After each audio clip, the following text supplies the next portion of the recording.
Praise the Lord. இயேசு கிறிஸ்துவின் இனிய நாமத்தில் உங்க எல்லாரையும் வாழ்த்துகிறேன். இந்த அருமையான நாள்ல கூட உங்க எல்லாரையும் சந்திக்கிறதுல மிகுந்த சந்தோஷம் அடைகிறேன். இன்னைக்கு எங்களோடு கூட இணைந்திருக்கிற தேவனுடைய பிள்ளைகள் தேவனுடைய வார்த்தையை, இந்த வருஷத்திற்கான வாக்குத்தத்த வார்த்தையை கேட்கும்படியாக தேவன் நமக்கு கிருபை செய்திருக்கிறார். இந்த கிரீன் ஆலிவ் மினிஸ்ட்ரியில இணைந்து தேவனுடைய சத்தத்தை கேட்கிற ஒவ்வொருவரையும் இயேசுவின் நாமத்துல புதிய வருஷத்திற்குரிய வாழ்த்துக்களோடு கூட உங்களை சந்திக்க தேவன் எனக்கு கிருபை செய்திருக்கிறார். இந்த புதிய வருஷத்தை தேவன் நமக்கு ஆசீர்வாதமாக கொடுத்திருக்கிறார். ஹல்லேலூயா. தேவன் நமக்கு ஒரு புதிய வருஷத்தை கொடுக்கும் பொழுது நம்மள பழைய காரியங்கள்ல நடத்துகிறவராக இல்லையா? சோ இந்த புதிய வருஷத்துல தேவன் உங்க மேல பெரிய திட்டங்களை, புதிய திட்டங்களை வைத்திருக்கிறார் என்பதை நீங்க விசுவாசிக்கிறீங்களா? இன்னைக்கு இந்த சத்தத்தை நீங்க கேட்கிற அதே நேரத்திலேயே கர்த்தருடைய ஆவியானவர் உங்களுடைய வாழ்க்கையில பெரிய காரியங்களை அவர் செய்ய போகிறார். இந்த கிரீன் ஆலிவ் மினிஸ்ட்ரியில இணைந்து தேவனுடைய சத்தத்தை கேட்கிற ஒவ்வொருவருக்கும், இந்த நேரத்துல இந்த சத்தத்தை கேட்கிற ஒவ்வொருவரோடும் கர்த்தர் சில வார்த்தைகளை உங்களுடைய வாழ்க்கையை பலப்படுத்தும்படியாக, தேவனுடைய சித்தத்தின் பாதையில நீங்க நடக்கிறதுக்கு தேவையான ஒரு புது பலனை தரும்படியாக அவர் நிரப்ப விரும்புறார். அவருடைய வார்த்தையினால் உங்களை நிரப்ப விரும்புறாரு. ஆமென். தேவனுடைய வார்த்தை வல்லமை உள்ளது. அந்த வார்த்தை உங்களுடைய வாழ்க்கையை தேவ சித்தத்தின் பாதையில நடத்தும் என்பதை இந்த வேளையில நீங்க விசுவாசிக்கிறீங்கன்னா, இந்த கொஞ்ச நேரம் நீங்க கேட்க போற இந்த வார்த்தைக்கு முழுவதுமாய் உங்களை நீங்க அர்ப்பணிங்க. தேவன் உங்களுடைய வாழ்க்கையில பெரிய காரியங்களை செய்வதற்கு நீங்க விட்டு கொடுங்க. நீங்க இந்த வார்த்தையை கேட்கும் பொழுதே உங்களுக்கு மிகுந்த ஆசீர்வாதமா இருக்கு என்பதை நீங்க உணர்ந்தீங்கன்னா, உங்களுக்கு அறிமுகமானவர்களோடு இந்த வார்த்தை யாருக்கெல்லாம் தேவைப்படுதோ அவங்களோடு நீங்க பகிர்ந்து கொள்ளும்படியாக உங்களை நான் கேட்டுக்கொள்றேன். ஆமென். இந்த 2025 வருஷம் தேவன் உங்களை நன்மையினால் முடிசூட்டி இருக்கிறார். ஹல்லேலூயா. உங்க வாழ்க்கையை தேவன் நன்மையினால நிரப்பி இருக்கிறார் என்பதை நீங்க விசுவாசிக்கிறீங்களா? எப்படி இது அப்படின்னு நீங்க கேட்டீங்கன்னா, நமக்கு முன்பாக நம்ம சில நாட்களை சந்திக்கிறதுக்கு முன்னாடி, நம்ம சில மணி நேரங்களை சந்திக்கிறதுக்கு முன்னாடி தேவன் நமக்கு முன்பாக கடந்து போயிருக்கிறார். ஹல்லேலூயா. ஏன்னா நம்ம அவருடைய பிள்ளைகளா இருக்கிறபடினால அவர் நம்மை கைவிடுகிறவரோ நம்மள பரிதபிக்க செய்கிற கர்த்தரோ அல்ல. நம்ம ஒரு இடத்துக்குள்ள பிரவேசிக்கிறதுக்கு முன்னாடி, நம்ம ஒரு நாளுக்குள்ள பிரவேசிக்கிறதுக்கு முன்னாடி இயேசு அந்த நாளுக்குள்ள பிரவேசித்து இருக்கிறார். நமக்கு என்னென்னலாம் தேவையோ, நம்ம என்னென்ன காரியங்களை ஃபேஸ் பண்ண போறோமோ, அதுக்கு நம்ம என்ன பலனை எதிர்பார்க்கிறோமோ, ஞானத்தை எதிர்பார்க்கிறோமோ, அது எல்லாவற்றையும் கர்த்தர் நமக்கு நிறைவாய் தந்தருளி இருக்கிறார். சோ இந்த சத்தத்தை கேட்கிற அன்பான தேவனுடைய பிள்ளைகள், இந்த 2025 வருஷத்தை நீங்க பயத்தோடு அல்ல, நடுக்கத்தோடு அல்ல, கடந்த காலத்துல உங்க வாழ்க்கையில நடந்த தோல்விகளின் வறட்சியோடு, தோல்விகளின் பயத்தோடு, தோல்வி என்ற எண்ணத்தோடு, கவலையோடு நீங்க சந்திப்பது இல்ல. தேவன் இந்த புதிய ஆண்டை தேவன் உங்களுக்கு ஆசீர்வாதமாய் தந்திருக்கிறார். சந்தோஷமாய் அனுபவிக்க, விசுவாசத்தோடு நடக்க உங்களுக்கு அநேக நன்மைகளை உங்களுடைய பாதையில வைத்திருக்கிறார். ஹல்லேலூயா. கர்த்தர் உங்க எல்லாரையும் ஆசீர்வதிப்பாராக. இந்த 2025 வருஷத்தை கர்த்தர் இன்னைக்கு உங்களை பார்த்து சொல்றாரு, இந்த வருஷத்துல தேவன் உங்களுடைய வாழ்க்கையில அநேக உயிர் தெழுதல்களை சம்பவிக்கும்படியாக செய்ய போறாரு. ஆமென். உயிர் தெழுதல்கள், இயர் ஆஃப் த ரிசரக்ஷன். ஆமென். உயிர் தெழுதலின் வருஷமாக இந்த வருஷம் இருப்பதை நீங்க காண போறீங்க. நான் உங்ககிட்ட ஒரு கேள்வி கேட்கிறேன், இந்த சத்தத்தை கேட்கிறேன், நீங்க எனக்கு பதில் சொல்லுங்க. சாட்ல உங்களால பதில் சொல்ல முடியுதா? நீங்க பதில் சொல்லுங்க. எங்க நமக்கு உயிர் தெழுதல் அவசியமா இருக்கும்? உயிர் தெழுதலை நம்ம எந்த இடத்துல பயன்படுத்த வேண்டியது இருக்கு? உயிர் தெழுதலை நீங்க எங்க பயன்படுத்துவீங்க? உயிர் தெழுதல் எங்க பயன்படணும்? எங்க மரணம் நம்ம பாக்குறோமோ அங்கதான் இந்த வார்த்தையை நம்மளால பயன்படுத்த முடியும். உயிர் தெழுதல்னாலே அங்க உயிர் ஏற்கனவே போயிருக்குன்னு அர்த்தம் இல்லையா? அங்க ஒரு மரணம் நடந்திருக்குன்னு அர்த்தம். இன்னைக்கு இந்த சத்தத்தை கேட்கிற அன்பான தேவனுடைய பிள்ளைகளை உங்களை பார்த்து கர்த்தர் சொல்றாரு, எங்கெல்லாம் நீங்க மரணத்தை சந்தித்தீங்களோ, உங்க ரிலேஷன்ஷிப்ல, உங்க ஃபைனான்ஸ்ல, உங்க ஹெல்த்ல, உங்க ஆவிக்குரிய வாழ்க்கையில எங்கெல்லாம் நீங்க மரித்து போன ஒரு நிலைமையில இருக்கிறீங்களோ, சோர்ந்து போகாதீங்க. கர்த்தரை விசுவாசிக்கிறவர்கள் மரித்தாலும் பிழைப்பார்கள் என்பதுதான் தேவன் நமக்கு தந்திருக்கிற வாக்குத்தத்த வார்த்தை. இந்த சத்தத்தை கேட்கிற அன்பான தேவனுடைய பிள்ளைகளை, யோவான் புஸ்தகத்தின் 11ஆம் அதிகாரத்தின் 25வது வசனத்தை நம்ம வாசிக்கிறோம். இயேசு அவளை நோக்கி, நானே உயிர்த்தெழுதலும் ஜீவனுமாய் இருக்கிறேன். ஹல்லேலூயா. அதாவது உயிர்த்தெழுதல் என்பது ஒரு சம்பவம் அல்ல. உயிர்த்தெழுதல் என்பது ஒரு நபர். அவர்தான் ஆண்டவராகிய இயேசு கிறிஸ்து. நமக்கு இந்த சம்பவம் நல்லா தெரியும். பைபிள்ல இருக்கிற இந்த காரியங்களை நம்ம நன்றாக அறிந்திருக்கிறோம் இல்லையா? மார்த்தாலும் மரியாலும் தன்னுடைய சகோதரனாகிய லாசருவை இழந்து போன ஒரு நிலைமையில இருக்கிறாங்க. அதுக்கப்புறம் தான் அவங்க இயேசுவை சந்திக்கிறாங்க. அதாவது இழந்து போனதுக்கு அப்புறம் 4 நாள் ஆனதுக்கு அப்புறம் தான் இயேசுவை சந்திக்கிறாங்க. ஆனா இவர்கள் சொல்லுகிற வார்த்தை என்னன்னா, இயேசுவே நீங்க இங்க இருந்திருந்தீங்கன்னா என்னுடைய சகோதரன் மரித்திருக்க மாட்டான். நீங்க இங்க இருந்திருந்தா, அதாவது நம்ம வாழ்க்கையில ஏதாவது ஒரு பிரச்சனை வந்துருச்சு, ஏதோ ஒரு தோல்வியை பார்த்துட்டோம், ஏதோ இடத்துல நம்ம விழுந்துட்டோம் அப்படின்னு சொன்னாலே நம்ம தேவனை கேள்வி கேட்போம். தேவன் என் கூட தான் இருக்காரா? தேவன் ஒருத்தர் இருக்காரா? இயேசுன்னு ஒருத்தர் இருக்காரா? அப்படின்னு நம்ம கேள்வி கேட்போம். ஆனா இந்த மார்த்தாலும் மரியாளும் பாத்தீங்கன்னா சகோதரனை இழந்து போயிட்டாங்க. பட் அவங்க சொல்ற காரியம், நீங்க இருந்திருந்தா இது நடந்திருக்காது, நீங்க இருந்திருந்தா நடந்திருக்காது. சோ அவங்க தேவனை அந்த சூழ்நிலையில அவங்க மறுதலிக்கல, அவங்க இயேசுவை விசுவாசிக்கிறாங்க, நேசிக்கிறாங்க இல்லையா? இந்த உயிர்த்தெழுதல்கள் எந்த இடத்துல நடக்கும்னு தெரியுங்களா? எங்க தொடர்ச்சியாக என்ன சீசன் மாறினாலும், என்ன நடந்தாலும் இயேசுவை விசுவாசிக்கிறவர்கள் நிற்கிறார்களோ அந்த இடத்துல உயிர்த்தெழுதல்கள் சம்பவிக்கும். ஆமென். நீங்க தொடர்ச்சியாக இயேசுவை விசுவாசிக்கிறவங்களா இருக்கிறீங்கன்னா, சிலர் சண்டே மாத்திரம் இயேசுவை விசுவாசிப்பாங்க, சிலர் பிரச்சனை வந்தா மாத்திரம் இயேசுவை விசுவாசிப்பாங்க, சிலர் ஏதாவது பண்டிகை நாட்கள்ல மாத்திரம் இயேசுவை விசுவாசிப்பாங்க இல்லையா? சிலர் ஏதாவது சந்தோஷம் வந்தா மாத்திரம் ஓகே, என்னுடைய ஜெபத்தை கர்த்தர் கேட்டு இருக்கிறாரு அப்படின்னு நம்புவாங்க. அப்படி இல்ல, எல்லா சீசன்லயும் என்ன நடந்தாலும் எப்போதும் நீங்க இயேசுவை நம்புகிறவர்களாகவே இருக்கிறீங்க அப்படின்னா, நீங்க விசுவாசிக்கிறவர்களாகவே இருக்கிறீங்க அப்படின்னா, உங்க வாழ்க்கையில இந்த வருஷத்துல உயிர்த்தெழுதல்கள் சம்பவிப்பதை நீங்க காண போறீங்க. சில காரியங்கள் மறிச்சு போச்சு அவ்வளவுதான் நீங்க ஒதுக்கி வச்சிருக்கிறீங்கன்னா, இந்த வருஷம் அதுல ஒரு உயிர்த்தெழுதலை நீங்க காண போறீங்க. சோர்ந்து போகாதீங்க. இன்னைக்கு உங்களுடைய சோர்வுகள் எல்லாம் உங்களுக்குள்ள இருந்து எடுத்து போடுறீங்களா? கர்த்தர் ஒரு புதிய காரியத்தை, ஒரு ஜீவனை உங்களுடைய வாழ்க்கையிலிருந்து புறப்பட பண்ணும்படியாக அவர் விரும்புகிறார். அதைத்தான் நம்ம வசனத்துல வாசிக்கிறோம். என்னை விசுவாசிக்கிறவன் மரித்தாலும் பிழைப்பான். என்னை விசுவாசிக்கிறவன் மரித்தால், எந்த விஷயம் மரித்து போயிருந்தாலும் தேவன் அதை மறுபடியும் ஜீவனோடு எழுப்புவார். விசுவாசிக்கிறீங்களா? இன்னைக்கு இந்த சத்தத்தை கேட்கும் போது ஏதாவது மரணத்தை பார்த்துட்டு இன்னைக்கு நீங்க அழுது கொண்டு, பயந்து கொண்டு, சோர்ந்து போய் இருக்கிறீங்க அப்படின்னு சொன்னா, கர்த்தருடைய ஆவியானவர் இந்த சத்தத்தை உங்களை கேட்க வைத்ததுக்கு ஒரு நோக்கம் உண்டு. இன்னைக்கு அவர் உங்களை பார்த்து சொல்றாரு, உயிர் தெழுதல்கள் உங்க வாழ்க்கையில சம்பவிக்கும். ஆமென். உங்க வாழ்க்கையில சந்தோஷம் மறிச்சு போயிருச்சா? உங்க வாழ்க்கையில மகிழ்ச்சி மறிச்சு போயிருச்சா? உங்க பொருளாதாரம் மறிச்சு போயிருச்சா? என்னென்ன காரியங்கள்ல நீங்க ஒரு மரணத்தை பார்த்து இன்னைக்கு சோர்ந்து போயிருக்கிறீங்க? இப்படிதான் என்னோட லைஃப் இருக்குன்னு உங்க நம்பிக்கையை நீங்க மறித்து போகும்படியாக செய்திருக்கிறீங்களா? விட்டு விட்டு இருக்கிறீங்களா? உங்க நம்பிக்கை மறித்து போயிருக்கிறதா? கர்த்தருடைய ஆவியானவர் இந்த சத்தத்தை நீங்க கேட்கும் பொழுதே ஒரு ஜீவனை உங்களுக்குள்ள புறப்பட பண்ணுகிறார். இயேசுவை விசுவாசித்து இருக்கிறீங்களா? தொடர்ந்து விசுவாசிங்க. நீங்க எங்க தொடர்ந்து விசுவாசிக்கிறீங்களோ அங்க ஒரு உயிர்த்தெழுதலை நீங்க காண்பீங்க. உயிர்த்தெழுதலின் வல்லமைய நீங்க அனுபவிப்பீங்க. ஹல்லேலூயா. நான் ஏற்கனவே உங்ககிட்ட சொன்னேன்ல, உயிர்த்தெழுதல்னா ஒரு சம்பவம் அல்ல. உயிர்த்தெழுதல் என்பது ஒரு நபர். அந்த நபர் தாங்க நமக்குள்ள இருக்கிறார். ஹல்லேலூயா. அந்த நபர் மரணத்தை ஜெயித்தவர். அவருடைய நாமம் தான் இயேசு கிறிஸ்து. இயேசுவை விசுவாசிக்கிறவன் மரித்தாலும் பிழைப்பான். அவனுக்குள்ள நித்திய ஜீவன் உண்டு. இயேசுவை விசுவாசிக்கிறீங்களா? உயிர்த்தெழுதலை நீங்க விசுவாசிக்கிறீங்க. உயிர்த்தெழுதலை நீங்க சுமந்து கொண்டு நடந்து கொண்டு இருக்கிறீங்க. ஆமென். தாவீது தனக்குரிய எல்லாவற்றையும் இழந்து போனார். எல்லாத்தையும் கொண்டு போயிட்டாங்க. அவர்கிட்ட இருக்கிற எல்லாத்தையும் எடுத்துட்டு போயிட்டாங்க. வசனம் சொல்லுது, அழுகிறதுக்கு கூட பலன் இல்லாம அவர் அழுது கொண்டிருக்கார். எல்லாம் போயிருச்சேன்னு அழுதுட்டு இருக்காரு. ஆனா வசனம் சொல்லுது, அவர் தன்னை தானே திடப்படுத்தி கொண்டு தேவனுடைய சமூகத்துக்கு போறார், தேவனுடைய பிரசன்ஸ்க்கு போறார். நம்ம லாஜிக் என்னன்னா, தேவ பிரசன்ஸ்க்கு போய் தான், தேவனுடைய பிரசனத்துக்கு போய் தான், அவர் சமூகத்துக்கு போய் தான் நான் திடப்படுவேன் அப்படின்னு தான் நம்மளோட ஃபார்முலாவை நம்ம வச்சிருக்கோம். பட் ரைட்டான வழி எதுன்னு தெரியுங்களா? தன்னை தானே திடப்படுத்தி கொண்டு தேவ முகத்தை காண, தேவனுடைய பிரசன்னத்தை பெற்றுக்கொள்ள அவர் தன்னையே திடப்படுத்தி கொண்டு போறார். அப்படி போகும்போது ஆண்டவர் சொல்றார், நீ சகலத்தையும் திருப்பி கொள்ளுவாய். இந்த சத்தத்தை கேட்கிற தேவனுடைய பிள்ளைகளை, உங்களோடுதான் கர்த்தர் பேசுறார், வேற யாரோடையும் இல்லை. இந்த சத்தத்தை நீங்க கேக்குறீங்களா?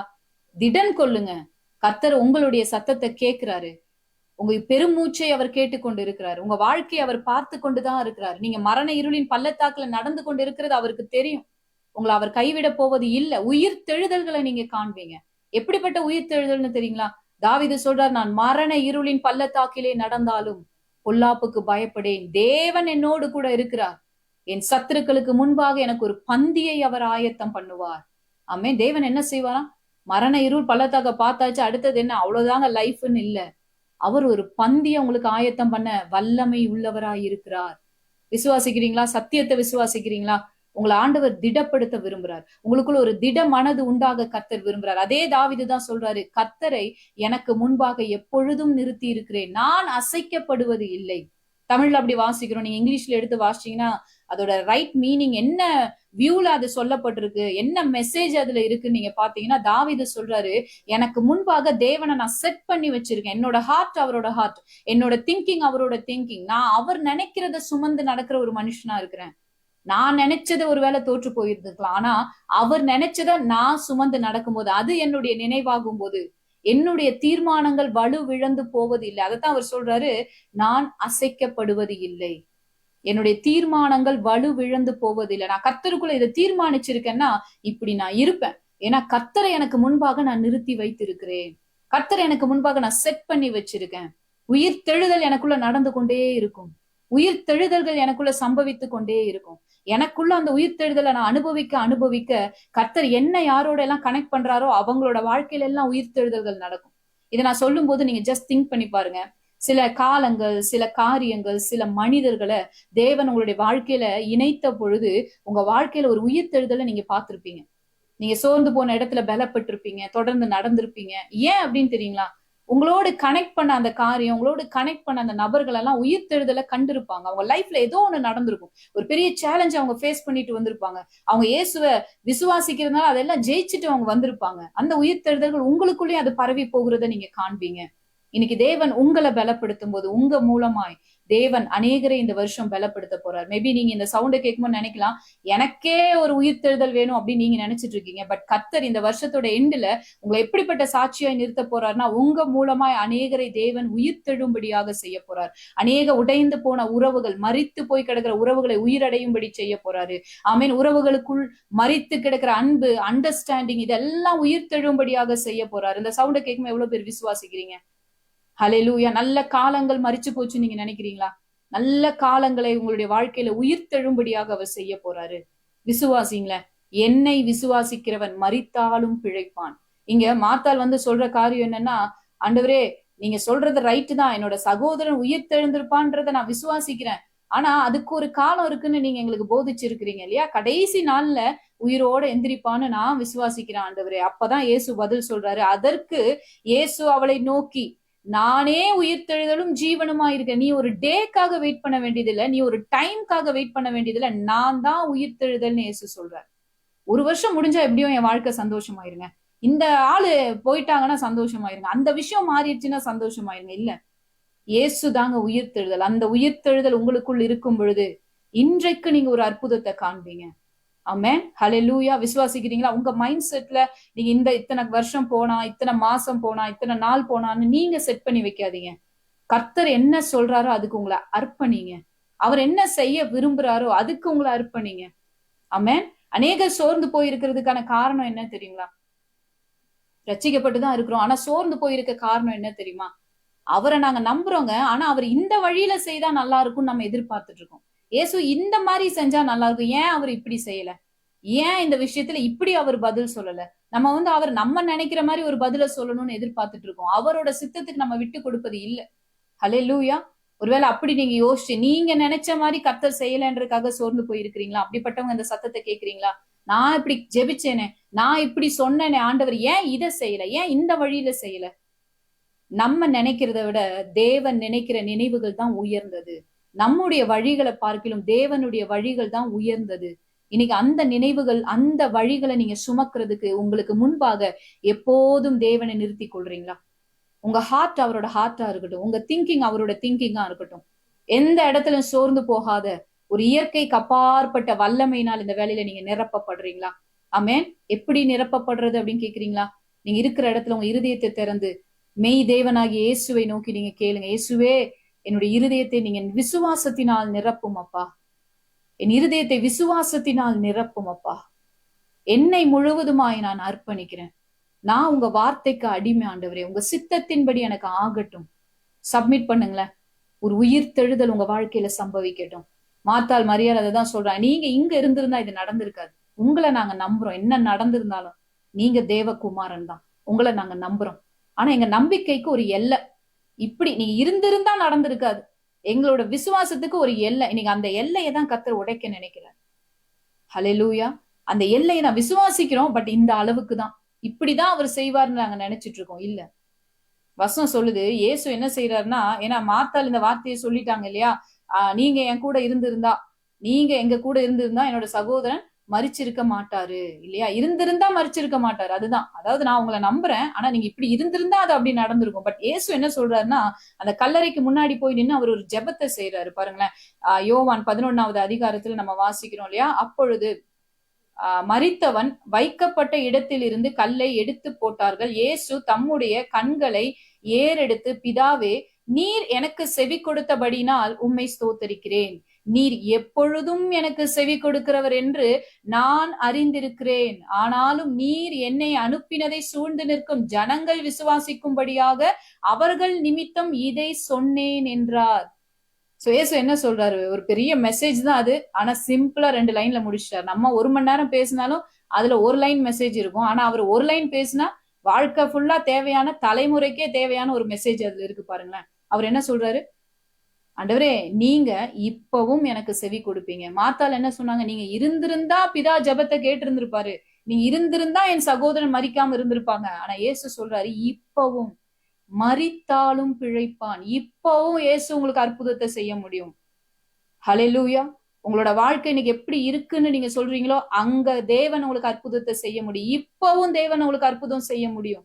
எல்லாம் முடிஞ்சிச்சு நீங்க நினைக்காதீங்க. இப்பவும் தேவன் உங்களுக்கு அற்புதம் செய்ய முடியும். நீங்களும் நானும் செய்ய வேண்டிய காரியம் என்ன தெரியுமா? எதுவா இருந்தாலும் உங்க மனசை கலக்கத்துக்கு விட்டு கொடுக்காம விசுவாசத்தோடு நடக்க நீங்க தேவனுடைய கருத்துல அர்ப்பணிங்க. ஹல்லேலூயா. நம்ம வேதத்துல தானியேல பார்க்கிறோம்ல. தானியேல் கட்டளை பிறப்பிக்கப்பட்டு இருக்கிறது, சட்டம் பிறப்பிக்கப்பட்டு இருக்கிறதுன்னு தெரிஞ்சும் அவர் வழக்கமாய் செய்கிறபடி தேவனை நோக்கி ஜெபம் பண்ணினாராம். ஒரு நாளைக்கு 3 முறை அவர் இந்த வழக்கத்தின்படி தேவனை நோக்கி ஜெபிப்பார். சட்டம் பிறந்துருச்சேன்னு சொல்லி அவர் விடல. ஏன்னா சட்டம் பிறந்திருக்கிறதே இந்த தானியேல உள்ள போடுறதுக்குதான். ஹல்லேலூயா. சில காரியங்கள் நம்ம வாழ்க்கையில நடக்கிறதே நம்மள ஸ்டாப் பண்றதுக்கு தான். நம்ம விசுவாசத்துக்கு ஒரு எல்லை வைக்கிறதுக்கு தான். நம்ம யாராருக்காகவோ இது நடக்குதுன்னு நினைச்சிட்டு இருக்கோம். இல்ல, நம்மள ஸ்டாப் பண்றதுக்கு தான். நம்ம வாழ்க்கையில விசுவாசத்துக்கு ஒரு எல்லையை வைக்கிறதுக்கு தான் சில காரியங்கள் நம்ம வாழ்க்கையில தொடர்ந்து நடந்து கொண்டே இருக்கு. நீங்க கர்த்தர் அந்த எல்லைகளை உடைச்சுதான் உங்களை வெளியே கொண்டு வர நினைக்கிறாரு. உயிர்த்தெழுதல் யாருடைய வாழ்க்கையில சம்பவிக்கும் தெரியுங்களா? நான் முதலாவது சொன்னேன், தொடர்ச்சியாக பற்றி கொள்கிறவர்களுடைய வாழ்க்கையில அவர்கள் உயிர்த்தெழுதல்களை காண்பார்கள். இரண்டாவது நான் சொல்ற காரியம் என்ன தெரியுங்களா? எங்க பயம் இல்லையோ அங்க உயிர்த்தெழுதல்கள் நடக்கும். ஆமென். தானியேலுக்கு பயம் இல்லைங்க. சட்டம் பிறந்திருக்குன்னு தெரிஞ்சும் அவர் தேவனுக்கு கீழ்ப்படிந்து நடக்கிறார். விசுவாசமும் பயமும் ஒன்றாக நடக்க முடியாது. ஹல்லேலூயா. முடியவே முடியாது. விசுவாசமும் பயமும் ஒன்னா டிராவல் பண்ண முடியாது.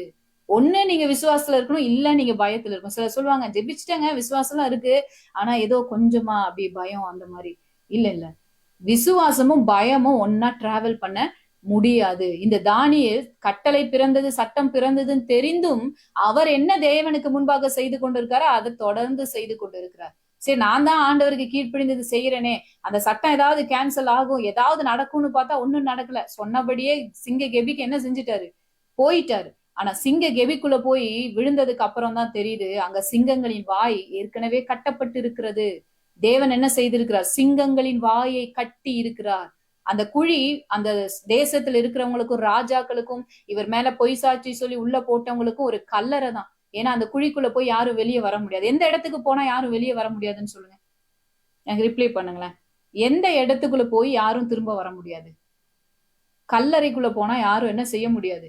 திரும்ப வர முடியாது இல்லையா? அது போலதான் அந்த சிங்ககேபி என்னதுதான்? ஒரு கல்லறை தான் இல்லையா? அதுக்குள்ள போயிட்டா யாரும் வெளியே வர முடியாதுன்றது எல்லாருக்கும் அறிந்த ஒரு விஷயம் தான். ஆனா தேவன் அந்த கல்லறைக்குள்ள இருந்து ஒரு மனுஷனை ஜீவனோடு வெளியே கொண்டு வராரு. ஹல்லேலூயா.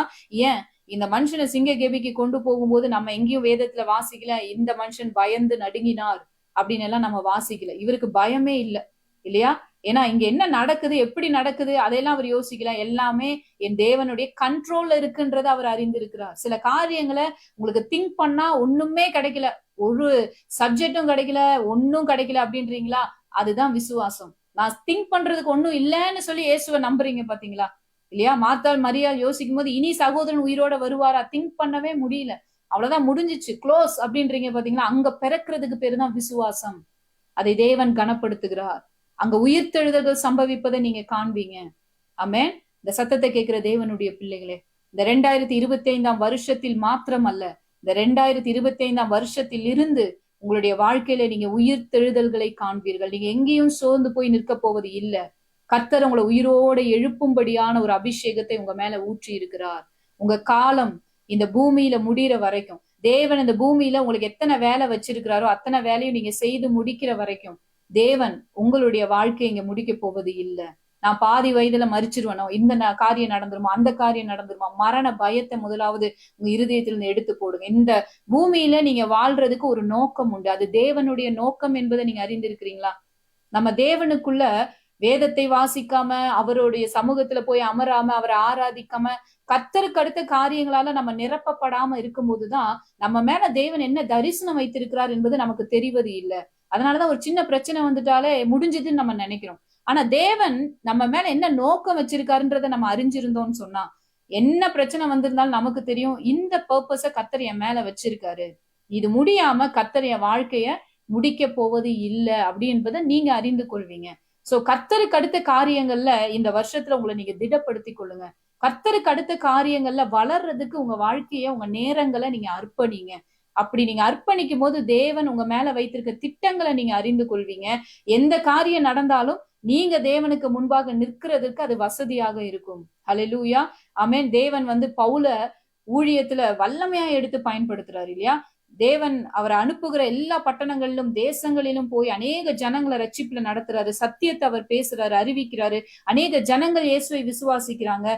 அதே நேரத்துல பவுலுக்கு பயங்கரமான உபத்திரவங்களும் நடந்து கொண்டிருக்கு. கலாத்தியா ஊர்ல அவர் அந்த தேசத்துல அவர் ஊழியம் செய்யும் பொழுது பாருங்க, அங்க கல்லெறிப்பட்டு அவர் மரித்து போனார். அவரை விட்டுட்டு போயிட்டாங்க, அவர் மரிச்சிட்டாரு அப்படின்னு சொல்லிட்டு போயிட்டாங்க. வசனம் சொல்லுது, நீங்க அப்போஸ்தலர் புஸ்தகத்தின் 14வது அதிகாரத்துலதான் அவர் செய்த அந்த ஊழியங்களை நம்ம வாசிக்கிறோம். அப்போஸ்தலர் புஸ்தகத்தின் 14ஆம் அதிகாரத்தின் 20வது வசனத்துல பவுல் மரித்து போனார் என்று நல்லா கல்லை வச்சு அடிச்சு அவரை மரித்து போகும்படியான கல்லெறிகளை கொடுத்து அவர் மரிச்சிட்டாருன்னு சொல்லிட்டு போயிட்டாங்க. போனதுக்கு அப்புறம் வசனம் சொல்லுது, சீஷர்கள் அவரை சூழ்ந்து நிற்கையில், அதாவது விசுவாசிக்கிற ஒரு கூட்டம் அவரை சூழ்ந்து நிற்கையில் வசனம் சொல்லுது, பவுல் எழுந்திருந்தார். இந்த பவுல் எழுந்தார் அப்படின்ற வார்த்தை இருக்கு பாத்தீங்களா? அந்த எழுந்தார்ன்ற வார்த்தை கிரீக்ல எப்படி சொல்லப்படுதுன்னா அனிஸ்டெமி அப்படின்ற வார்த்தை தான் அங்க பயன்படுத்தப்படுது. அனிஸ்டெமி அப்படின்ற வார்த்தை எதை குறிக்கிறதா இருக்குன்னா உயிர்த்தெழுதலை குறிக்கிறதா இருக்கிறது. ஹல்லேலூயா. சோ இந்த மனுஷன் பவுலே மறிச்சிட்டாரு, பவுல் தான் எல்லாரையும் எழுப்புவாரு, பவுலே மறிச்சிட்டாரு, என்னங்க ஆகும்? பவுலை யாருங்க எழுப்புவாரு? பவுலே எழும்புகிறத நம்ம பாக்குறோம். அங்க சீஷர்கள் சூழ்ந்து நிற்கும் போது பவுல் என்ன செய்யறாரு? உயிரோட எழும்பி வசனம் சொல்லுது, அவர் திரும்பவும் அடுத்த பட்டணத்துக்கு ஊழியம் செய்யறதுக்கு காலதாமதம் பண்ணாம போனாராம். தேவன் உங்க மேல வைத்திருக்கிற நோக்கம் முடியும் வரைக்கும் நீங்க இந்த பூமியிலிருந்து எடுக்கப்படுவது இல்ல. உங்க மேல என்ன நோக்கம் வச்சிருக்காரு? தேவ ராஜ்யத்தை கட்டுகிற ஒரு பெரிய நோக்கத்தை ரட்சிக்கப்பட்டிருக்கிற அத்தனை பேர் மேலையும் கர்த்தர் வச்சிருக்கிறார். நீங்க டாக்டரா இருக்கலாம், என்ஜினியரா இருக்கலாம், டீச்சர்ஸா இருக்கலாம், நர்ஸா இருக்கலாம், என்ன வேலை இந்த உலகத்துல நீங்க செய்து கொண்டு இருந்தாலும் நீங்க தேவ ராஜ்யத்தை கட்டும் பணியில தான் இருக்கீங்கன்றத விசுவாசிக்கிறீங்களா? வெறும் மேடையில மைக்க பிடித்து பேசுகிறவர்கள் மாத்திரம் அல்ல. ஹல்லேலூயா. மைக்க பிடிச்சு பேசுறவங்க மாத்திரம்தான் ஊழிய அழைப்பை பெற்றிருக்கிறார்கள் என்பது அல்ல. அவங்க மாத்திரம்தான் தேவ ராஜ்யத்தை கட்டுகிறார்கள் என்பது ஒரு தவறான எண்ணம். அது அல்ல. ரட்சிக்கப்பட்டிருக்கிற எல்லாருமே தேவ ராஜ்யத்தை கட்டுகிற ஒரு பணியில நம்ம ஈடுபட்டு இருக்கிறோம். ஒவ்வொருவரும் ராஜாக்களாகவும் ஆசாரியர்களாகவும் இருக்கிறோம். சோ இந்த வேலையில நம்ம இறங்கி நம்ம செய்யும் பொழுது நமக்கென்று தேவன் வைத்தவைகளை நம்ம செய்து முடிக்காம நம்மளுடைய வாழ்க்கை முடிய போவது இல்லை. நம்மளை சோர்ந்து போக வைக்க, நம்மளை மனமடிவாக்க, நம்மள சில இடங்களுக்குள்ள சிறைப்படுத்தி வைக்க என்னென்ன காரியங்கள் நேரிடுகிறதோ அது அத்தனையும் மேற்கொண்டு நம்ம எழும்புகிற ஒரு அபிஷேகத்தை கர்த்தர் நமக்குள் தந்திருக்கிறார். இந்த சத்தத்தை கேட்கிற அன்பான தேவனுடைய பிள்ளைங்க, நீங்க விசுவாசிக்கிறீங்களா? உயிர் தெழுதலின் வல்லமையினால நீங்க நிரப்பப்பட்டிருக்கீங்கன்னு விசுவாசிக்கிறீங்களா? நீங்க வாய் திறந்து சொல்லுங்களேன், உயிர் தெழுதல் எனக்குள் இருக்கிறது, உயிர் தெழுதல் எனக்குள் நடந்திருக்கிறது. ஆமென். உயிர் தெழுதல் என்பது ஒரு சம்பவம் அல்ல, அவர் ஒரு நபர். அவர்தான் ஆண்டவராகிய இயேசு கிறிஸ்து. நானே உயிர் தெழுதலும் ஜீவனுமா இருக்கிறேன். நம்முடைய வாழ்க்கையில அதை நம்ம அனுபவிக்க போறோம். கடைசி நாட்கள்ல வாழ்ந்து கொண்டிருக்கிற நம்மளுடைய வாழ்க்கையில அந்த உயிர் தெழுதல்களை நம்ம அனுபவிக்க போறோம். ஆமென். விசுவாசிக்கிறீங்களா? அநேகருடைய வாழ்க்கை தேவனுக்குள் உயிர் தெழும்படியாக, சிந்தைகள் உயிர் தெழும்படியாக, கர்த்தருக்கென்று அநேக ஜனங்கள் எழும்பி பிரகாசிக்கும்படியான ஒரு அபிஷேகத்தை கர்த்தர் உங்ககிட்ட இருந்து புறப்பட பண்ண அவர் வல்லமை உள்ளவராய் இருக்கிறார். ஆமென். இந்த சத்தத்தை கேட்கிற எல்லாரையும் நான் இயேசுவின் நாமத்துல வாழ்த்துகிறேன். கர்த்தர் உங்களை ஆசீர்வதிப்பாராக. இவ்வளவு நேரம் நீங்க கேட்ட ஒவ்வொரு வார்த்தைகளும் உங்களுக்குள் விதைக்கப்பட்டு இருக்கிறது. என்னென்ன வார்த்தை விதைக்கப்பட்டிருக்கோ அந்த வார்த்தைகள் 100 மடங்கான பலனை உங்களுடைய வாழ்க்கையில நிச்சயமாய் கொடுக்கும். ஹல்லேலூயா. கர்த்தர் உங்களை ஆசீர்வதிப்பாராக. உங்களை நான் பிளஸ் பண்ணி ஒரு சின்ன பிரேயர் பண்றேன், கூட சேர்ந்து ஜெபிக்கிறீங்களா? கர்த்தாவே, என்னோடு இணைந்து இந்த வார்த்தையை தியானித்த எல்லாரையும் நான் ஆசீர்வதிக்கிறேன்ப்பா. உயிர்த்தெழுதல் எங்களுக்குள் நடந்ததற்காக நன்றி. உயிர்த்தெழுதலை நாங்கள் சுமந்து கொண்டு இருக்கிறதுக்காக நன்றி அப்பா. உயிர்த்தெழுதலின் வல்லமை ஆண்டவரே எங்களுக்குள் வியாபிப்பதற்காக நன்றி ஆண்டவரே. அநேக சோர்ந்து மரித்து போன இருதயங்களை கர்த்தர் இன்னைக்கு உயிர்ப்பித்திருக்கிறதுக்காக நன்றி. இந்த சத்தத்தை கேட்கிறவங்க யாரெல்லாம் தங்களுக்காய் ஜெபித்து கொண்டிருக்கிறாங்களோ, அர்ப்பணித்து கொண்டிருக்கிறாங்களோ, அவங்களுக்குள் பரிசுத்த ஆவியின் வல்லமை அளவில்லாமல் ஊற்றப்படுவதாக மரித்து கிடக்கிற கர்த்தருக்கு அடுத்த காரியங்கள் அவர்களுக்குள் உயிர்ப்பிக்கப்படட்டும். இயேசுவின் நாமத்தில் உயிர்ப்பிக்கப்படட்டும். ஆண்டவரே, நீங்க கொடுத்த வரங்கள் அனல் மூட்டி எழுப்பப்படட்டும். கர்த்தருக்கு கீழ்ப்படிந்து நடக்க, கர்த்தரை என்னாலும் தன் தெய்வமாய் கொண்டிருக்க, ஆண்டவரே அவருடைய இருதயம், அவங்களுடைய விசுவாசம், அந்த ரட்சிப்பின் வாழ்க்கை உயிரடைய நான் ஜெபிக்கிறேன்ப்பா. ஆண்டவரே, உலகத்தின் பாரங்களை சுமந்து, நுகங்களை சுமந்து, கர்த்தருக்கு அடுத்த காரியங்களை மறந்து இருக்கிற ஆண்டவரே தேவ பிள்ளைகள் இந்த நாளிலே உமக்குள் உயிரடைவார்களாக. ஆவிக்குரிய வாழ்க்கையில தேவன் தந்திருக்கிற ஜீவன் வியாபிக்கட்டும். ஆமென். ஜீவனே நீர் வியாபிப்பீராக. ஒவ்வொருவருக்குள்ளும் ஜீவன் உண்டாவதாக. உயிர்த்தெழுதல் சம்பவிப்பதாக. அவங்க சிந்தைகள் உயிர்த்தெழுவதாக. கர்த்தர் தருகிற சிந்தையை சுமக்கும்படி உயிர்த்தெழுதல்கள் சம்பவிக்கட்டும். உலர்ந்த எலும்புகளே உயிரடையுங்கள். தேவனுக்கென்று பெரிய சேனையாய் எழுப்பி அவருடைய நாமத்தை மகிமைப்படுத்துங்கள். ஆமென். கர்த்தருடைய வல்லமை இந்த சத்தத்தை கேட்கிற எல்லாரையும் நிரப்பி கொண்டிருக்கிறதுக்காக நன்றி. இயேசுவே. ஆமென். நீர் எங்களை விசாரிக்கிறவராய் இருக்கிறபடினா எங்க கவலைகள், பாரங்கள் எல்லாவற்றையும் இடத்துல நாங்க சமர்ப்பிக்கிறோம் அப்பா. ஆண்டவரே, சந்தோஷத்தோடு மகிழ்ச்சியோடு உம்மை துதிக்கவும், நீ தந்த வாழ்க்கையை திருப்தியோடு வாழவும் எங்களுக்கு நீங்க கிருபை செய்கிறதுக்காக நன்றி அப்பா. இந்த வருஷத்தை நன்மையினால் நீங்க முடிசூட்டி இருக்கிறீங்களே ராஜா. இயேசுவே, நன்மையாகிய எங்களால ஆண்டவரே இந்த வருஷத்தை முடிசூட்டி இருக்கீங்களே. இந்த வருஷம் எங்களுக்கு ஆசீர்வாதம்னு இல்ல நாங்க சொல்ல போறது, நாங்க இந்த வருஷத்துக்கு ஆசீர்வாதமா இருக்கிறோம். ஆண்டவரே, இந்த சத்தத்தை கேட்கிற ஒவ்வொருவரும் இந்த 2025 வருஷத்துக்கு ஆசீர்வாதமான பாத்திரமாய் நீங்க வைத்திருக்கிறதுக்காக நன்றி. தேவ ராஜ்யத்தை கட்டுகிற பணியில ஆண்டவரே ஒரு மனதோடு கூட ஆண்டவரே உங்களுடைய நாமத்தை மகிமைப்படுத்த இந்த சத்தம் எங்கெல்லாம் தொனிக்குதோ அங்கெல்லாம் ஜனங்களை நீர் எழுப்புகிறதற்காக நன்றி அப்பா. ஒவ்வொரு குடும்பத்திலும் உயிர்த்தெழுதல்கள் சம்பவிக்கட்டும். ஒவ்வொருவருடைய திருமண வாழ்க்கையிலும் உயிர்த்தெழுதல்கள் சம்பவிக்கட்டும். ஒவ்வொரு சரீர அவயங்களிலும் உயிர்த்தெழுதல்கள் சம்பவிக்கட்டும். மலட்டு கர்ப்பங்கள் இந்த நாளிலே ஜீவனை சுமக்கட்டும். இயேசுவின் நாமத்துல அற்புதங்கள் நடக்கட்டும். பல நாட்களா இருக்கிற சிறை இருப்புகளில் இருந்து விடுதலைகள் உண்டாவதாக. மரித்து கிடக்கிற சிந்தைகள், கவலையினாலும் லௌகீக கவலையினாலும் ஆண்டவரே இந்த உலகத்தில் இருக்கிற பாரங்களினாலும் ஐஸ்வர்ய மயக்கத்தினாலும் எந்தெந்த இருதயங்கள் எல்லாம் சிந்தைகள் எல்லாம் மரித்து போயிருக்கோ, இயேசு கிறிஸ்துவின் நாமத்தில் அந்த சிந்தைகள் உயிர்த்தெழுவதாக. ஆமென். கர்த்தருடைய சிந்தையாக அவைகள் மாற்றப்படுவதாக. அப்பா, இன்னைக்கு கேட்கிற அந்த வார்த்தை மாத்திரம் அல்ல ஆண்டவரே, தொடர்ந்து உமக்குள் நிலைத்திருக்க அவர்களுக்கு கிருபை தாங்கப்பா. உங்க வல்ல கரத்துல இந்த வேலையில நான் அர்ப்பணித்து ஜெபிக்கிறேன். இயேசுவின் நாமத்தில் ஜெபிக்கிறேன், ஜீவனுள்ள நல்ல தகப்பனே. ஆமென். கர்த்தர் உங்க எல்லாரையும் ஆசீர்வதிப்பார். இந்த சத்தத்தை கேட்ட எல்லார் மேலும் பரிசுத்த ஆவியின் வல்லமை ஊற்றப்பட்டிருக்கிறது என்பதை நான் விசுவாசிக்கிறேன். கர்த்தருக்கென்று எழும்பி பிரகாசிங்க. ஆமென். எழும்பி பிரகாசிங்க. உங்களுக்குள் இருக்கிற உயிர்த்தெழுதலின் வல்லமை உங்களை கர்த்தருக்கென்று பயன்படும்படியாக கிருபையை பெருக செய்வதாக. ஆமென். குடும்பமாய் உங்களை தேவன் ஆசீர்வதித்து உங்களை சாட்சியாய் நிறுத்துவார்.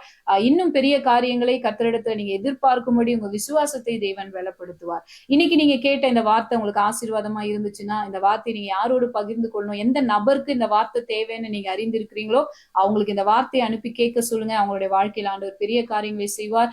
இந்த கிரீன் ஆலிவ் மினிஸ்ட்ரிஸ் மூலமாய் தினந்தோறும் இரவு 9 மணிலிருந்து 10 மணி வரைக்கும் ஜூம் மீட்டிங்ஸ் நடத்தி கொண்டிருக்கிறோம். அதுல தேவனுடைய வார்த்தையை பகிர்ந்து கொண்டிருக்கிறோம். சோ இந்த வாரம் முழுவதுமே இந்த வாக்குத்தத்த வார்த்தையை தியானிக்க தேவன் நமக்கு கிருபை செய்திருக்கிறார். அப்படி எங்களோட இணையணும்னு சொல்லி யாராவது நினைச்சீங்கன்னா, புதிதாக இதை பார்க்கிறவர்கள் இருப்பீங்கன்னு சொன்னா இந்த கிரீன் ஆலிவ் அபிஷியல் நம்பருக்கு நீங்க மெசேஜ் மூலமாக தெரியப்படுத்தும்படியா உங்களை நாங்க கேட்டுக்கொள்றோம். உங்களுடைய பெயரையும் எந்த ஊர்ல இருந்து எங்களோட இணைறீங்கன்றதையும் நீங்க அந்த நம்பருக்கு அனுப்பும்படியா உங்களை நாங்க கேட்டுக்கொள்றோம். நீங்க கால் பண்ண வேண்டாம், மெசேஜ் மாத்திரம் தான் நாங்க ரிப்ளை பண்ணுவோம். அதனால மெசேஜ்ல உங்களுடைய பெயரையும் நீங்க எந்த ஊர்ல இருந்து எங்களோட இணைறீங்கன்றதையும் நீங்க எங்களுக்கு தெரியப்படுத்துங்க. சோ எங்களோட நீங்களும் எல்லா மீட்டிங்லயும் நீங்க இணைந்து கொள்ளலாம். அது மாத்திரம் அல்ல, தேவன் நமக்கு சில பட்டணங்களுடைய கதவுகளை அவர் திறந்திருக்கிறார். சில பட்டணங்கள்ல நம்ம மீட்டிங்ஸ் நடத்த கர்த்தர் நமக்கு உதவி செய்திருக்கிறார். சோ இது போல நம்மளோட ஆன்லைன்ல இணையறவங்க அந்த பட்டணத்துல இருக்கும் பொழுது நம்மளோடு இணைந்து தேவனுடைய வார்த்தையை கேட்கவும் பலப்படவும் தேவனுடைய அபிஷேகத்தை பெற்றுக்கொள்ளவும் தேவன் கிருபை செய்கிறார். ஏராளமான சாட்சிகளை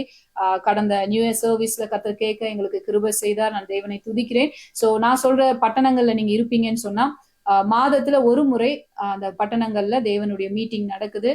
இந்த சாட்டர்டே நமக்கு கோயம்புத்தூர்ல ரிவைவல் மீட்டிங் நடக்குது. ஸோ நீங்க வந்து கோயம்புத்தூர்ல இருப்பீங்க, நேரடியாய் வந்து எங்களோடு இணைந்து தேவனை ஆராதிக்கவும் வார்த்தையை பெற்றுக்கொள்ளவும் ஜெபிக்கவும் நீங்க ரெடியா இருக்கிறீங்கன்னா, இந்த கோயம்புத்தூருக்காக ஜெபிக்க நீங்க ஆயத்தமா இருக்கிறீங்கன்னா, இந்த வாரம் சனிக்கிழமை சாயங்காலம் 6 மணிக்கு நீங்க எங்களோடு கூட வந்து இணைந்து நீங்க மீட்டிங்ல பங்கேற்கலாம். அதற்கான டீடைல்ஸ் உங்களுக்கு வேணும்னா நீங்க அபிஷியல் நம்பருக்கு நீங்க வந்து தொடர்பு கொள்ளலாம். அதே போல செகண்ட் வீக் பெங்களூர்ல நாங்க தொடர்ச்சியாக மீட்டிங்ஸ் நடத்தி கொண்டு இருக்கிறோம். ஸோ பெங்களூர்ல நீங்க இருப்பீங்கன்னு சொன்னா எங்களோடு இணைந்து நீங்க ஜெபிக்க, தேவனுடைய வல்லமை பெற்றுக்கொள்ள, பலப்பட நீங்க விரும்புனீங்க அப்படின்னு சொன்னா பெங்களூர் பட்டணத்தில் இருக்கிறவங்க செகண்ட் சாட்டர்டேஸ்ல காலை நேரத்துல அந்த மீட்டிங் நடக்குது. 10 to 1 அந்த மீட்டிங் நடக்குது. ஸோ நீங்க அதற்கான டீடைல்ஸும் நீங்க அபிஷியல் நம்பர் மூலமாய் தொடர்பு கொள்ளலாம்.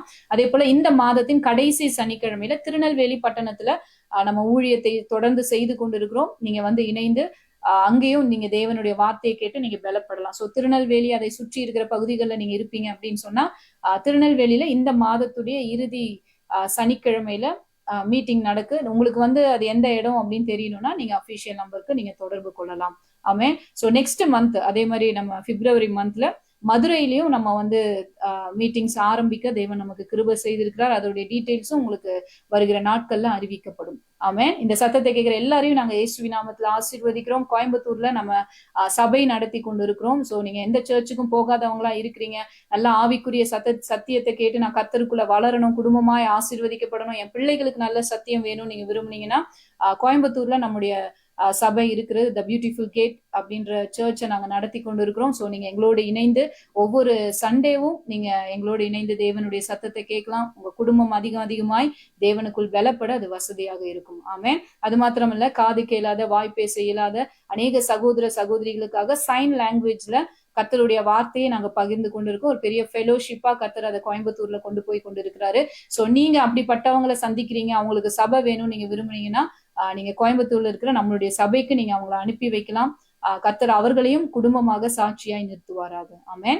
கர்த்தர் இன்னைக்கு நமக்கு இந்த மீட்டிங் ஆசீர்வாதமாய் தந்ததுக்காக இவரை நம்ம ஸ்தோத்திரிக்கலாம். தொடர்ந்து அடுத்து வருகிற நாட்கள்ல கர்த்தர் தருகிற வார்த்தையை இதே கிரீன் ஆலிவ் மினிஸ்ட்ரியுடைய ஃபேஸ்புக் பேஜ்லயும் யூடியூப் பேஜ்லயும் நீங்க இணைந்து கேட்கும்படியாக உங்களை கேட்டுக்கொள்றேன். கர்த்தர் உங்க எல்லாரையும் ஆசீர்வதிப்பார். எல்லாருக்கும் ஹாப்பி நியூ இயர்.